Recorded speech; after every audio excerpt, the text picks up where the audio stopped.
Party ఫిరాయింపులపై KTR కు counter ఇచ్చారు కాంగ్రెస్ నేత అద్దంకి దయాకర్. 2014-2018లో ఇతర పార్టీ ఎమ్మెల్యేలను బీఆర్ఎస్ లో చేర్చుకోలేదా అని ప్రశ్నించారు. మీరు చేస్తే ఒప్పు, మేం చేస్తే తప్ప అని నిలదీశారు. పార్టీ మారిన ఎమ్మెల్యేలు మీ నాయకత్వంపై నమ్మకం లేకనే కాంగ్రెస్ లోకి వచ్చారన్నారు అద్దంకి.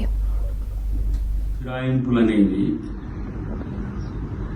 తెలంగాణలో కాదు, ఎవరి దేశంలోనే ఒక తంతుగా మారిన పరిస్థితుల్లో కేటీఆర్ మాట్లాడుతున్న తీరు చూస్తే వాళ్ళు చేసినప్పుడేమో అది న్యాయం, మరి ఆ పని కాంగ్రెస్ పార్టీ చేయలేదనే ఆలోచనతో మిత్రులు ఉండడం నాకు తెలియదు. కానీ టీడీఎల్పీని మర్జీ చేసుకుంటూ, సిఎల్పీని మర్జీ చేసుకుంటూ, ఇతర పార్టీలో వచ్చిన వాళ్ళందరినీ చేసిండ్రు. మరి అప్పుడు మీకెందుకు చట్టం న్యాయం మరి పనిచేయలేదు?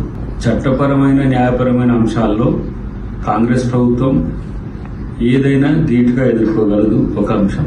రెండవది, వీళ్ళు మాట్లాడుతున్న తీరు పార్టీలు మారిన వాళ్ళ మీద వాళ్ళను ప్రజాక్షేత్రంలో ఓడగొడతాం, వాళ్ళకు బుద్ధి చెప్తామని చెప్పినప్పుడు మరి మీకెందుకు ఆ సిగ్గు లేదు? మీరెందుకు దాన్ని ఆ రోజు ప్రోత్సహించిండ్రు? మీ వల్లనే కదా ఇప్పుడు తెలంగాణలో ఈ పరిస్థితులు వచ్చినాయి.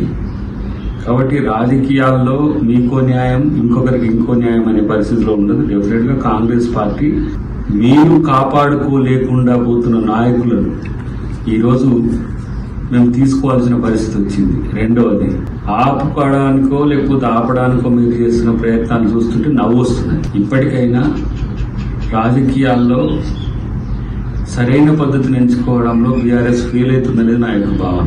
మీ ఎమ్మెల్యేలు మిమ్మల్ని పట్టి ఉండలేకపోతున్న పరిస్థితి ఎందుకు వచ్చిందో ఒకసారి ఆత్మపరిశీలన చేసుకుంటున్నారా?